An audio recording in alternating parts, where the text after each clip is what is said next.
Tensions are rising in Europe as NATO and the European Union react to President Donald Trump's latest policy shift on the Russia-Ukraine war.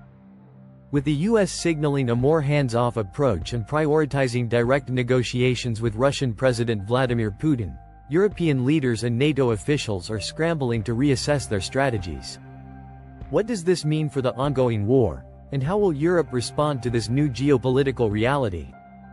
Let's break it all down with a detailed look at key events, statements, and reactions from world leaders. February 10, 2025, Trump-Putin call. Statement from White House. President Trump spoke with President Putin in an effort to discuss possible pathways to peace in Ukraine. The president emphasized a pragmatic approach, recognizing the complexities on the ground. The US supports European nations taking the lead on Ukraine's security while the United States focuses on its own strategic priorities, particularly in the Indo-Pacific region. President Putin welcomes the US recognition of new realities on the ground and looks forward to further discussions. The Kremlin appreciates Washington's willingness to explore diplomatic solutions instead of prolonged conflict. February 11, 2025, European backlash begins. EU Foreign Policy Chief Kaja Kallas.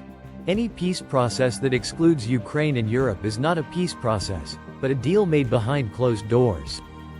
We stand firmly with Kyiv and will ensure that any negotiations uphold Ukrainian sovereignty and territorial integrity. We must not repeat past mistakes of appeasement. French President Emmanuel Macron. If the United States decides to withdraw from its commitment to Ukraine, then Europe must rise to the occasion. We are prepared to take greater responsibility in ensuring Ukraine's security and preventing further Russian aggression. UK Prime Minister Rishi Sunak. The UK will continue to stand with Ukraine. Our military and humanitarian support will remain unwavering. We urge our allies to maintain their commitments to ensure a fair and just resolution to this war.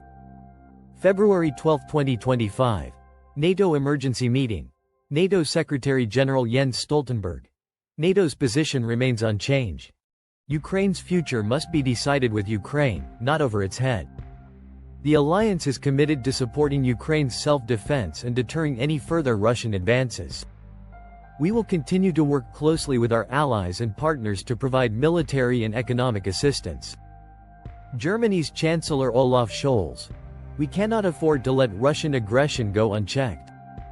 The consequences of inaction would be severe.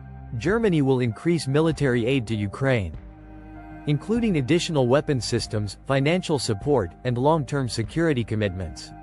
We must show our resolve. February 13, 2025. Ukraine rejects US proposal. Ukrainian President Volodymyr Zelensky. Ukraine will not accept peace deals that compromise our sovereignty. We urge our allies to stand firm against Russian expansionism and ensure that any agreement respects international law and Ukraine's territorial integrity. We have fought too hard for our independence to accept anything less than justice.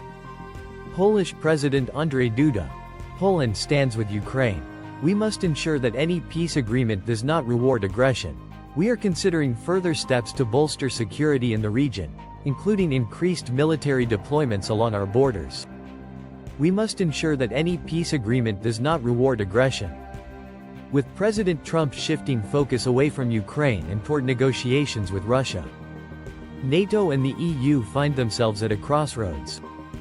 Will Europe step up to fill the void left by the US? Will NATO's unity hold, or will divisions emerge? These decisions will shape the future of European security and the global balance of power. What do you think will happen next? Let us know your thoughts in the comments below.